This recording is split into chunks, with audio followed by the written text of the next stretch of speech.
Dear aspirants, तो आज हम आ चुके हैं अपनी एचटेट की सीरीज के लास्ट वीडियो पर, लास्ट डे पर। This is day 29। इस 29th डे में हम क्वेश्चन नंबर 146 टू 150 डिस्कस करेंगे। मैथ्स पार्ट के पीजीटी मैथ्स 2023 के पेपर का आज आखिरी वीडियो होगा। पूरा सॉल्यूशन हम अपने चैनल पर प्रोवाइड कर चुके हैं। अगर अभी तक आपने हमारी पहली वीडियोस नहीं देखी हैं तो आरकेसी मैथ्स चैनल पर जाकर आप हमारी प्लेलिस्ट बनी हुई है एचटेट के नाम से, वहाँ पे जाके क्वेश्चंस को, सॉल्यूशंस को देख सकते हैं। तो अगर अभी तक हमारे वीडियोस में आप बने हुए हैं, इस लास्ट वीडियो तक हम पहुँच गए हैं, तो प्लीज़ वीडियो को लाइक ज़रूर करें, चैनल को सब्सक्राइब कर लें, क्योंकि इसके बाद मैं कोशिश करूँगा कि 2022 वाला स्टार्ट कर दूँ। इसके बाद 2022 वाला पेपर हम स्टार्ट करने वाले हैं सीरीज। तो चलिए स्टार्ट कर लेते हैं बिना किसी देरी के। फर्स्ट क्वेश्चन है आज की क्लास का। Suppose a girl throws a die, if she gets 5 or 6, she tosses a coin 3 times and notes the number of heads. If she gets 1 2 3 4, she tosses a coin once and notes whether a head or tail is obtained. If she obtained exactly one head, what is the probability that she threw 1 2 3 और 4 with the die? यहाँ पे देखो, question को easy language में मैं आपको समझा देता हूँ। यहाँ पे ना दो इवेंट हो रहे हैं। क्या इवेंट हो रहे हैं? दो। एक तो मैं बोल देता हूँ इवेंट E1 और एक मैं बोल देता हूँ इवेंट E2। इवेंट E1 में क्या हो रहा है कि डाई थ्रो करने पर अगर 5 और 6 आता है, डाई पे 5 और 6 आता है, तो इवेंट 1 अकर करेगा। और इवेंट 1 में क्या है कि वो एक कॉइन को 3 टाइम थ्रो करेगी। कॉइन को कितने टाइम थ्रो करेगी? कॉइन ट्रायल्स लिख देता हूं मैं। कॉइन ट्रायल्स का मतलब है कितनी बार एक कॉइन को थ्रो करेगी, 3 टाइम्स। ठीक है जी, ये तो आपका क्या हो गया इवेंट 1। अब आ जाते हैं इवेंट 2 पर। इवेंट 2 में क्या है? इवेंट 2 कब होगा? जब डाई पर 1 2 3 4 आएगा। जब 1 2 3 4 आएगा तब क्या करेंगे कॉइन के साथ? वो कॉइन को वंस टॉस करेगी। तो कॉइन कितनी बार ट्रायल होगा? कॉइन ट्रायल मतलब एक बार ही वो क्या करेगी? टॉस करेगी कॉइन को। ये दो इवेंट हो गए। तो कहने का मतलब यहाँ पे डाई पे एक नंबर आता है 5 और 6, तो ये इवेंट होगा। और डाई पे अगर 1 2 3 4 आता है तो ये इवेंट होगा कॉइन का। तो इस प्रोबेबिलिटी में हम जो बोलेंगे वो है कंडीशनल प्रोबेबिलिटी, कि ऐसा होगा तो ऐसा होगा, ऐसा होगा तो ऐसा होगा। मतलब ऐसा होगा तो वैसा, ऐसा हुआ तो वैसा। इस तरह से कंडीशन है एक प्रोबेबिलिटी में। और इस कंडीशन वाले क्वेश्चन को हम बेज थ्योरम से सॉल्व करेंगे। बेज थ्योरम क्या कहता है? बेज थ्योरम कहता है कि आपके दो इवेंट्स होते हैं जो एक दूसरे से म्यूचुअली क्या होते हैं? एक्सक्लूसिव। मतलब अगर E1 इवेंट होगा तो E2 नहीं होगा, और अगर E2 होगा तो E1 नहीं होगा। लेकिन इसमें कंडीशन होती है कि अगर E1 होगा तो ऐसा होगा। मतलब दो अलग अलग इवेंट है, उनके सब इवेंट्स आपस में एक तरीके से जुड़े हुए हैं। तो अब क्वेश्चन में पढ़ो कि हमें किस प्रोबेबिलिटी के बारे में बताना है और क्या वो पूछ रहा है। If she obtained exactly 1 head, भाई 1 हेड की बात कर रहा है, तो 1 हेड आना आपका क्या है? एक सब इवेंट है। सब इवेंट है। अब what is the probability that she threw 1 2 3 4 with the die? अब देखो, उसने बोल दिया ना 1 2 3 4 वाला इवेंट हमें चूज करना है। मतलब 1 2 3 4 वाला इवेंट कौन सा है? इवेंट E2, क्योंकि इसी में ही 1 2 3 4 आ रहा है। तो ये तो क्लियर हो गया कि हमें जो प्रोबेबिलिटी बतानी है वो इवेंट 2 के हिसाब से बतानी है। तो जो बेज थ्योरम होती है, कौन सी theorem? Bayes theorem. Bayes theorem क्या बात बोलती है? कंडीशनल प्रोबेबिलिटी बेसिकली निकालते हैं। इस थ्योरम का जो फॉर्मूला मैं आपको साथ के साथ याद करवा दूंगा, बस आप मेरी बात को ध्यान से सुनते जाना। इसमें क्या होता है? इस क्वेश्चन में रिवर्स प्रोबेबिलिटी है। जैसे उसने बोला कि if she obtained exactly 1 head, मतलब हेड तो आ गया, अब वो हेड इवेंट 1 में आया है या 2 में आया है, ये हमें देखना है। और इस क्वेश्चन में बोला है कि एक हेड आ गया कॉइन पे, एग्जैक्टली 1 हेड, ना तो 2 ना 0, एग्जैक्टली एक हेड आ गया, तो वो इवेंट 1 में आया है या इवेंट 2 में आया है? उसने पूछा है इवेंट 2 में, क्योंकि 1 2 3 4 बोल दिया। तो इवेंट 2 में एक हेड आने की प्रोबेबिलिटी हमें बतानी है, जो बताएगी बेस थ्योरम। बेस थ्योरम क्या कहती है? देखो, प्रोबेबिलिटी ऑफ, अब जो चीज पहले आ जाती है उसको नीचे लिख लो, जो पहले आ गई चीज। उसने बोला कि हेड आ गया, तो मैं बोल देता हूं हेड आने की प्रोबेबिलिटी का जो इवेंट है वो मैं ए मान लेता हूं। लेट अ हेड अकर्स, ये इवेंट मैंने ए मान लिया, ये इवेंट मैंने क्या मान लिया?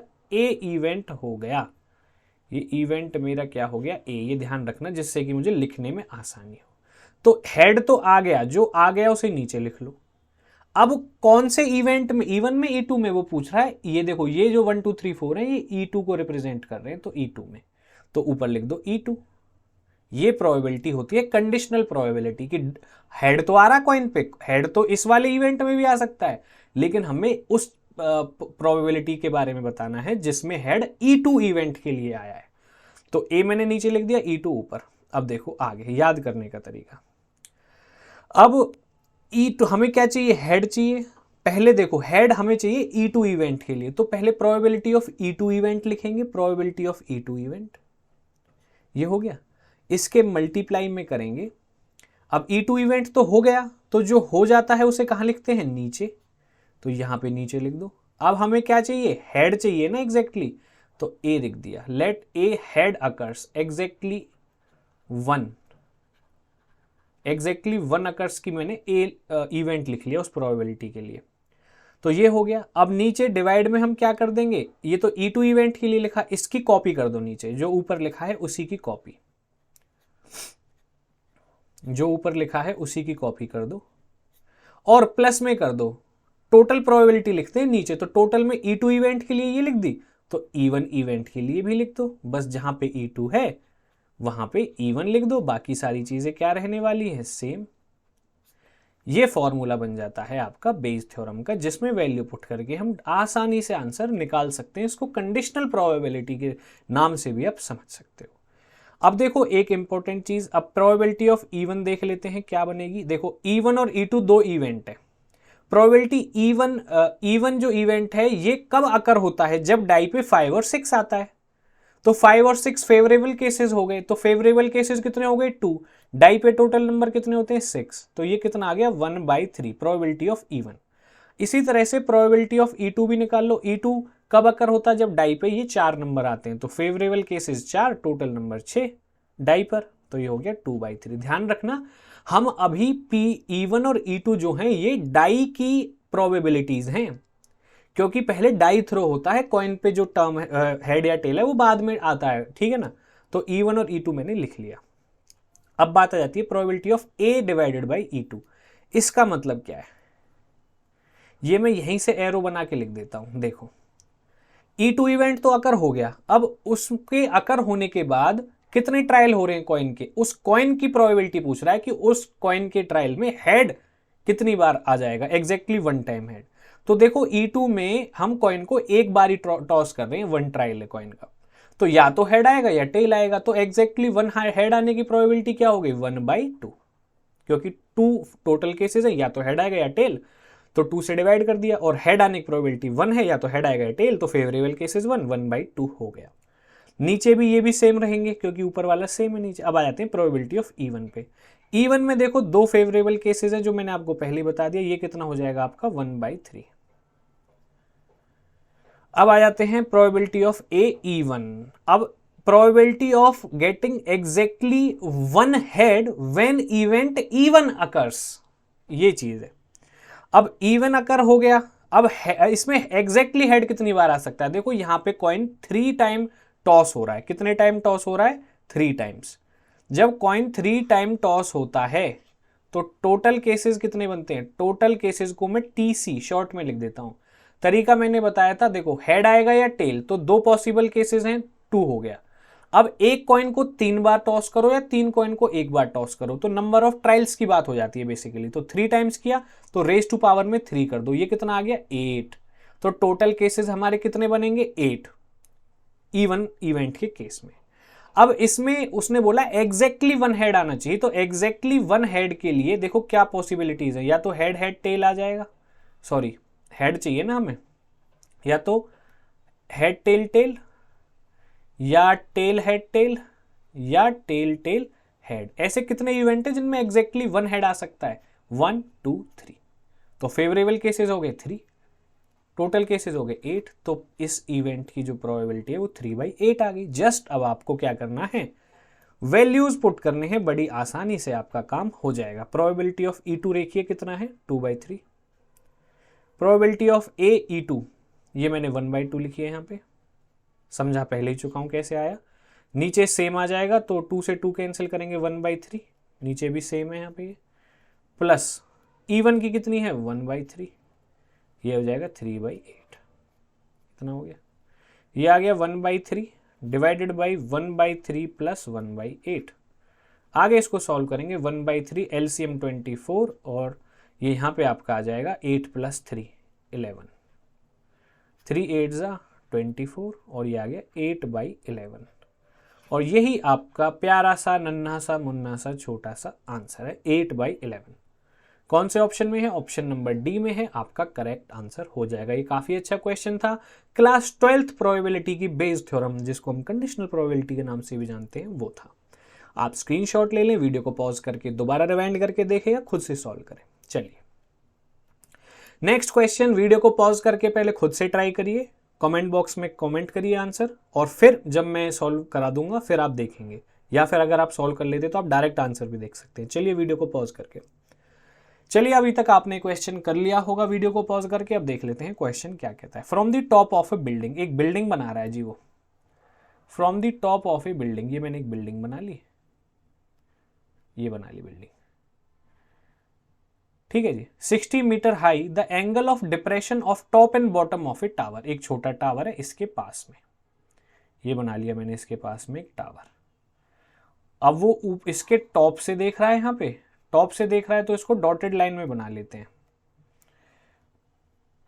एक तो ये यहां से यहां देख रहा है, और एक ये नीचे इसके बॉटम से भी देख रहा है। यहाँ से जो बेस लाइन होती है वो आप जानते हैं कि लाइन ऑफ साइट से वो बिल्कुल ऐसे पैरेलल होती है, ये बना लिया। अब इसके जो एंगल्स बनेंगे, एंगल ऑफ डिप्रेशन, पहला तो टॉप का तो ये बनेगा, और जो बेस को देख रहा है पूरे को, वो ये वाला बनेगा, पीछे वाला ये बड़ा वाला, ठीक है जी। इस बिल्डिंग की जो हाइट है वो 60 मीटर है। अब उसने एंगल्स दिए हैं, एक 30 डिग्री है, ये देखो ये छोटा है तो ऑब्वियस सी बात है ये 30 होगा, ये बड़ा है तो ये कितना हो जाएगा 60 डिग्री। क्लियर होगी बात। अब वो पूछ रहा है हाइट ऑफ टावर बताइए। देखो ये तो बिल्डिंग हो गई, ये टावर है हमारा, तो ये टावर को आप ऐसे लिख दो टावर। इस टावर की हाइट मान के चलो कितनी है h, इतना काम हो गया। एक और चीज हम कर सकते हैं, एक पैरेलल लाइन ड्रॉ कर सकते हैं। यहाँ पे क्या कर सकते हैं, एक पैरेलल लाइन ड्रॉ। तो मैंने एक बेस लाइन बना ली, एक बेस लाइन और बना लेता हूं मैं नीचे, जो ग्राउंड पे बनेगी, जो ग्राउंड को रिप्रेजेंट करेगी, ठीक है। और ये तीनों ग्रीन लाइंस क्या हैं, एक दूसरे के पैरेलल है, ठीक है ना, ये पैरेलल होगी। अब देखो जब ये पैरेलल लाइंस के बीच में एंगल बनता है तो अल्टरनेट इंटीरियर एंगल हो जाएगा, ये 60 का है तो ये भी 60 का हो जाएगा, ठीक है। तो ये 60 का हो गया। अब मैं इसकी अगर नेमिंग करूं, ये A, ये B, ये C और ये D, ठीक है। अब मैं नेमिंग कर देता हूं तो देखो एक चीज मैं आसानी से निकाल सकता हूं, ये अपोजिट साइड है, ये एडजेसेंट साइड है। तो अगर मैं 1060 ले लूं, क्या ले लूं 1060 ले लूं। अपोजिट साइड क्या है ट्राइंगल ACB में, 1060 के अपोजिट साइड है AB, और AB की जो कंप्लीट लेंथ है, सॉरी जो हाइट है वो है 60 डिवाइडेड बाई CB। तो 1060 की वैल्यू √3 और 60/CB। तो यहाँ से मैं CB की वैल्यू निकाल सकता हूँ बड़ी आसानी से, 60/√3। 60 को मैं कैसे लिख सकता हूँ, 3 × 20 और नीचे √3। 3 को मैं कैसे लिख सकता हूँ, √3 × √3 और 20 एज इट इज, और नीचे √3 से √3 कैंसिल। तो ये कितना आ गया 20 √3। क्या ये जो मेरी डिस्टेंस है इसको ई बोल दो अगर बोलना है तो, डी ई और सी बी, मतलब यहाँ से मेरे पास आ गया D E is equal to C B is equal to 20√3। इतना आते ही आपका काम पूरा हुआ पड़ा है। अब देखो हमें क्या करना है। अब मैंने ये नीचे h मान लिया, मतलब कहाँ से ई बी कितना है h, तो ए ई कितना हो जाएगा 60 माइनस एच, ए ई कितना हो जाएगा 60 माइनस एच। अब ऊपर वाले ट्राइंगल में यहाँ पे चलते हैं। अब ये 30 है तो अल्टरनेट से ये 30 हो गया। तो अब मैं अगर 10 30 लगाता हूँ तो ये हो जाएगा अपोजिट साइड। अपोजिट साइड क्या है ए ई, कौन से ट्राइंगल में, इन triangle A D E, in triangle A D E. और यहाँ पे जो हमने किया था ये किया था in triangle A C B. आपको कंफ्यूजन ना हो इसलिए मैंने लिख दिया, ठीक है जी। अब यहाँ पे 10 30 है, 10 30 is equal to A E divided by opposite side divided by adjacent side D E. A E कितना है, ए ई 60 माइनस एच, और डी ई कितना है अभी हमने निकाला 20/20√3, ठीक है। अब 10 30 की वैल्यू होती है 1/√3 is equal to 60 minus H upon 20√3। √3 से √3 कैंसिल, क्रॉस मल्टीप्लाई करेंगे तो कितना आंसर आने वाला है। बिल्कुल आसान बन गया क्वेश्चन। आपका आंसर आएगा 60 minus H is equal to 20 और 60 minus 20 is equal to H. H की वैल्यू कितनी होगी 40 मीटर्स। ऑप्शन नंबर ए आपका करेक्ट आंसर हो जाएगा। Please take screenshot. चलते हैं आगे। The range of the function where the greatest integer function is. इस फंक्शन की रेंज बतानी है। क्या बतानी है, रेंज। रेंज क्या होता है, आउटपुट। इसको आसान भाषा में आप क्या कह सकते हैं, आंसर, मतलब जो आंसर आता है। अब देखो इसको ध्यान से अगर आप ऑब्जर्व करेंगे तो नीचे देखो x⁴ है, ये हमेशा पॉजिटिव आएगा और प्लस में क्या है 1। तो जो नीचे जो न्यूमरेटर डिनोमिनेटर है x⁴ प्लस 1, ये हमेशा कैसा आने वाला है। देखो x की वैल्यू अगर मैं कुछ भी रख दूँ वो हमेशा पॉजिटिव आएगी, अगर मैं 0 रख दूँ तो ये 0 आ जाएगी। तो ये जो डिनोमिनेटर है इसकी वैल्यू, डिनोमिनेटर की जो वैल्यू है it will be greater than और इक्वल टू 0। हाँ या ना, दोबारा सोचो। x की वैल्यू में 0 रख सकता हूं तो ये कितना हो जाएगा 0 + 1 0, और बाकी मैं कोई भी वैल्यू रखूं क्योंकि इवन पावर है, नेगेटिव भी रखूंगा तो भी प्लस हो जाएगी। तो जो डिनोमिनेटर है उसकी वैल्यू 0 या 0 से बड़ी आएगी। ये बात तो क्लियर हो गई।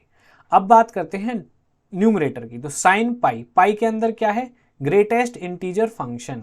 देखो साइन पाई का तो कुछ नहीं करना, ये तो पाई तो कांस्टेंट है। अब देखो ये ग्रेटेस्ट इंटीजर फंक्शन x+1, इस पे फोकस करना है जो ग्रेटेस्ट इंटीजर फंक्शन कह रहा है। ग्रेटेस्ट इंटीजर फंक्शन की खासियत ये होती है कि जो भी ग्रेटेस्ट इंटीजर फंक्शन होता है वो लेफ्ट इंटीजर की तरफ भागता है नंबर लाइन में। जैसे अगर मैं कह दूं 3.5 का ग्रेटेस्ट इंटीजर फंक्शन क्या होगा 3, 3.9 का क्या होगा 3, 3.1 का क्या होगा 3, और 2.9 का क्या होगा 2, मतलब लेफ्ट की तरफ भागेगा ग्रेटेस्ट इंटीजर फंक्शन।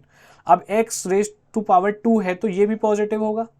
अब मैं खाली इसकी अगर बात करूं प्लस में 1 है तो ये इसकी वैल्यू क्या होगी, इसकी वैल्यू आपकी जो रहेगी, देखो 0 अगर पुट कर देता हूं तो 0 + 1, तो x² + 1 will be greater than और इक्वल टू 0। ये बात भी क्लियर हो गई, ठीक है ना। अब इसमें एक चीज आपको और देखनी है जो समझने वाली है। अगर मैं इसमें 1 पुट करता हूं, कितना पुट करता हूं 1, 1 का स्क्वायर 1 + 1 कितना आया 1 + 1 2, 2 ही आ गया। अगर मैं x की वैल्यू यहां पे पुट करता हूं 1.5, 1.5 का स्क्वायर 2.25 + 1 कर देंगे 3 पॉइंट कुछ समथिंग आएगा। ये कहां भागेगा, ये 3 की तरफ भागेगा। इसका आंसर आएगा 3। मतलब मैं कोई भी वैल्यू x की पुट कर लूं वो हमेशा जो इसका आउटपुट आएगा वो कैसा आएगा, एक नेचुरल नंबर आएगा। कैसा आएगा, नेचुरल नंबर। वरना आप करके देख लो क्यों नेचुरल नंबर आएगा, डेसिमल में क्यों नहीं आएगा। क्योंकि हमें जब डेसिमल में जो भी नंबर आएगा उसका हमें क्या ले लेंगे, जो लेफ्ट साइड में इंटीजर है, क्योंकि उसने डिफाइन किया है कि ये हमारा क्या है, ग्रेटेस्ट इंटीजर फंक्शन है। अब नीचे तो ग्रेटेस्ट इंटीजर फंक्शन था ही नहीं कुछ, इसलिए मैंने डायरेक्ट बस ये देखा कि डिनोमिनेटर आएगा क्या, क्या ये प्रॉब्लम क्रिएट करेगा या नहीं करेगा, बस मुझे ये देखना था। अब मैं न्यूमरेटर में ग्रेटेस्ट इंटीजर फंक्शन का कॉन्सेप्ट लगाया तो ये हमेशा कैसा आएगा, एक नेचुरल नंबर। अगर ये एक नेचुरल नंबर निकल के आएगा, मैं थोड़ा सा इरेज भी कर देता हूं जिससे कि आपको देखने में आसानी रहे। अब यहाँ पे क्या हो गया आपका ग्रेटेस्ट इंटीजर फंक्शन x² + 1, क्योंकि ये ऐसे अंदर बंद है।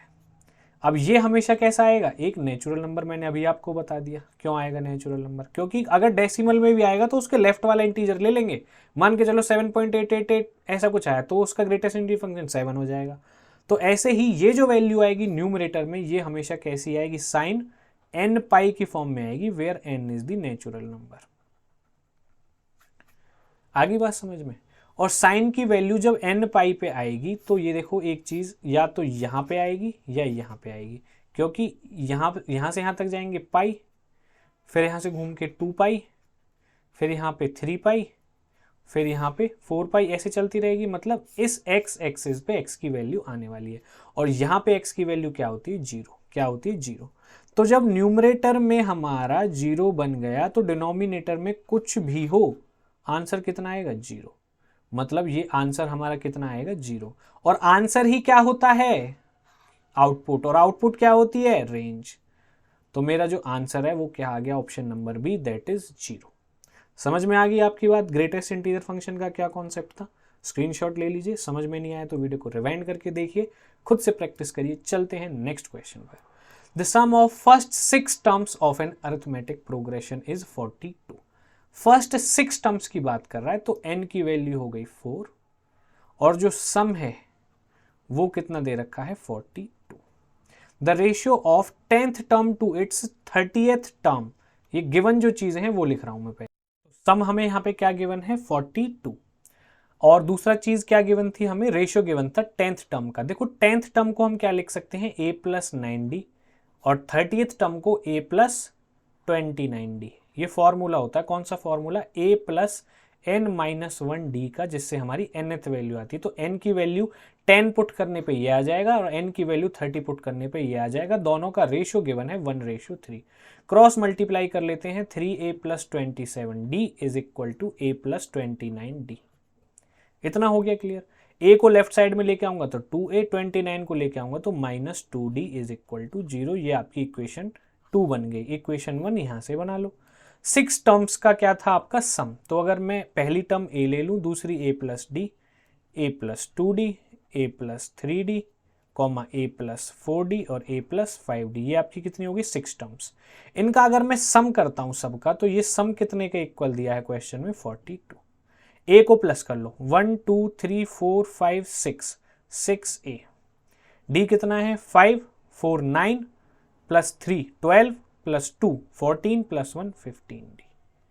ये हो गया 42। डिवाइड हो रहा है किसी से, 3 से हो रहा है, ठीक है, 14। ऑप्शन नंबर, ये सॉरी, इक्वेशन नंबर 1। तो अब इक्वेशन 1 में से इक्वेशन 2 को क्या कर देंगे, माइनस कर दीजिए, माइनस एलिमिनेशन मेथड का यूज करके। तो ये हो जाएगा, सारे साइन चेंज हो जाएंगे इक्वेशन 2 के, 0। ये 7d इज इक्वल टू 14, और d की वैल्यू कितनी आ गई, 2। d की वैल्यू 2 पुट कर दो इक्वेशन 2 में या 1 में, मैं 2 में कर देता हूं, आसान है। 2a माइनस d की वैल्यू 2 पुट करेंगे, 4 is equal to 0, 2a is equal to 4, और यहां से a की वैल्यू कितनी आ जाएगी हमारे पास, 2। अब 19th टर्म मतलब a19, फॉर्मूला क्या होता है, पहले ही लिख दिया मैंने, a + n19 है -1, d की वैल्यू कितनी है, 2। तो ये आ जाएगा 2 + 18 × 2, that is 30। Question number 150, which is the last question of our this question paper series. आज हमारा 2023 पीजीटी मैथ्स HTET कंप्लीट हो जाएगा इस क्वेश्चन के साथ। और अगर अभी तक आप यहाँ तक पहुँच चुके हैं, हमारे साथ बने हुए हैं, तो I congratulate all of you that you have come so far with me. And आप अपनी प्रैक्टिस को इसी तरह से आगे बढ़ाते रहिए। हमारी वीडियो को लाइक करें, सब्सक्राइब करें, जिससे कि हमें मोटिवेशन मिले ऐसी ही सीरीज आगे लाने का। तो चलिए देख लेते हैं question. A train travels at a distance of 480 kilometre at a uniform speed. If the speed has been 8 km/h less, then it would have taken 3 hours more to cover the same distance. Formulate the quadratic equation in terms of the speed of the train. तो देखो speed of the train की terms में हमें लेना है, तो x की form में आंसर है, तो सबसे पहले देखो स्पीड को ही लेट कर लो, let speed of the train, let speed of the train, speed of train x kilometre per hour. अब देखो इसमें क्या चीज सेम है, देखो क्या चीज सेम है इसमें, चीज जो सेम है हमारे पास वो आपको देखनी है, और क्या चीज इसमें डिफरेंट है, वो 3 आवर्स का डिफरेंट है ना। टाइम का कंपैरिजन हम कर सकते हैं, तो टाइम 1 देखिए, टाइम 1 समय क्या होता है, समय is equal to, time is equal to distance upon में स्पीड, डिस्टेंस अपॉन में स्पीड, ये बेसिक फॉर्मूला है।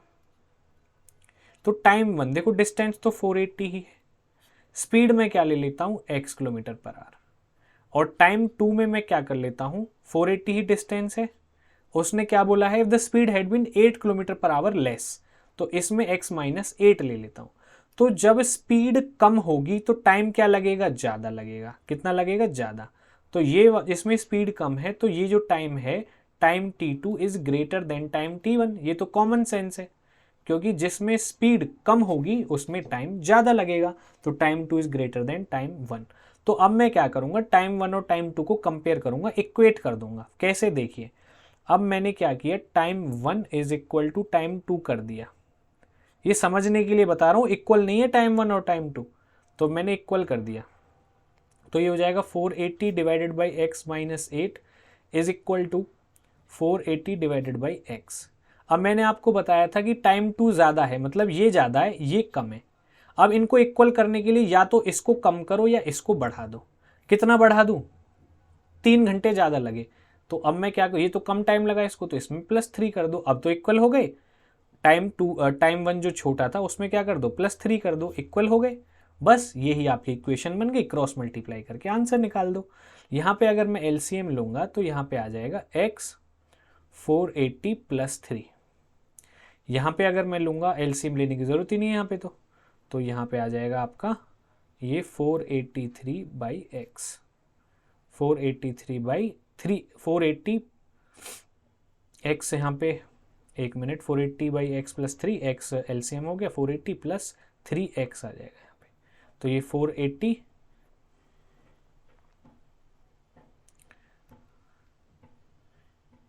ये यहाँ पे x और लेफ्ट हैंड साइड में 480 by x minus 8, cross multiply कर लो, तो ये अब आपका आ जाएगा x minus 8 multiply by 480 + 3x is equal to 480x।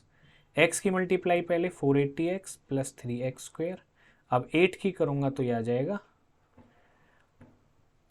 3840, और -8 की 3 से करूँगा तो -24x is equal to 480x। इतना काम हो गया, इतना काम हो गया, तो इसको ऊपर कर दो, ठीक है ना, इसको ऊपर कर दिया मैंने, या थोड़ा छोटा भी कर लो, ठीक है ना। अब देखो 480x है, यहाँ पे 24 है, 480 से ये 480 तो आसानी से कैंसिल ही हो जाएगा, ये हो गया कैंसिल।